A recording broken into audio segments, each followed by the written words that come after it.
Finally, let's take a look at Earthrise, Starscream, as well as Skywarp and Thundercracker. I'll cover the Coneheads on another day. So you might be wondering, why these guys? Every other reviewer has already covered these a while ago, and the general consensus is that they're outdated and lazy updates to a toy from Classics, who in all regards is better. But here's the thing, I never thought that. So if you expect me to bash these like Kingdom Tracks or Earthrise RC, I'm not. Now let's dive into why. So first, bare bones, right off the bat, accessories. And it's exactly what you want. Null rays. Cast in the character appropriate color, and with the 5mm peg, can peg anywhere there is a 5mm port, but they'll mostly be on the shoulders. Now, a bit of a side tangent, the first thing I see some people talk about is about the null rays are mounted on the top of the upper arm, not the shoulders, and how because Earthrise chose to put it on the shoulders, Starscream can't use the null rays when he's firing it forward. This never bothered me, but if it does, both Red and Siege have the option for it to be properly on top of the arm, though I wouldn't recommend Red. It never bugged me, but if it bugs you, that's a fair warning for the null rays. So now let's finally dive into the robot mode, and it's nice. I know, it's outrageous, but I really enjoy it. It's not the perfect proportions, but it serves my needs. There is a cause of contention where Starscream can paint chip, especially with the red, but I only have a small nick here and there, so I think I got off on the right foot of QC. And overall, the sculpt is really cool. It's not a G1 Sunbow accurate 1-to-1 thing, but it shouldn't be. That show sucked. I really like what they did here, and how the head sculpt is deliciously Starscream.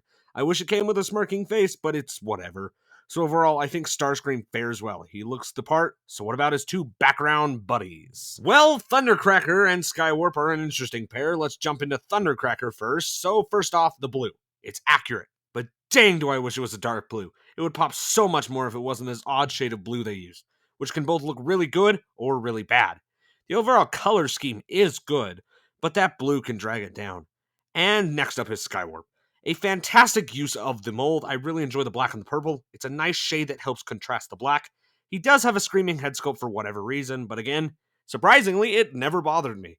Though when the SS86 Starscream comes out, I will be swapping the heads with Earthrise. Are you kidding me? They're barely posable, lazy, have awful QC, use outdated designs, and they don't look good. What are you smoking? And articulation is where I have to fault this figure. As much as I like the bot mode, it's not very posable, featuring a slightly updated Classics arsenal of movable joints, and it's still below average for War for Cybertron, especially when its predecessor, Siege, blew it out of the water in terms of posability. So, yeah, this is kind of disappointing. See? And size comparisons. He stacks up fairly nicely. Some might complain he's a bit too big or a bit too small. To me, this is how he scales. He looks perfectly normal. And transformation. Another thing people take major issue with, and another thing I don't. The chest portion never bugged me. Sure, it's not ideal, but it's manageable. The whole design of how it works ends up being more enjoyable than frustrating, and if I mess around with the Seekers, transforming them is the best part of it. It should bug me. It's not a good design, but it just doesn't.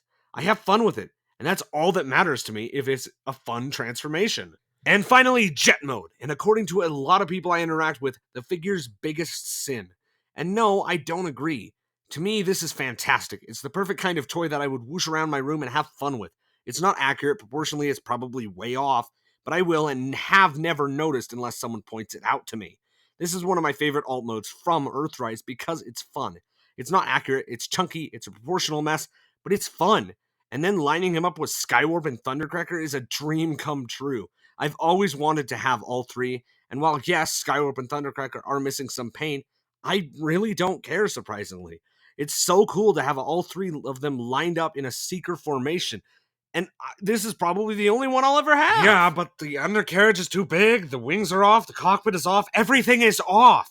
It doesn't even have thrusters. I get it's fun, but you can't ignore these issues. So then what are my overall thoughts? It's not a good figure. It's lazy, it's outdated, and it doesn't live up to War for Cybertron or its predecessor, Siege. But I, for once, couldn't give a damn. It is a fun toy, and at the end of the day, that's what matters to me most. 7 out of 10, and I cannot recommend it. Thanks for watching. See you soon.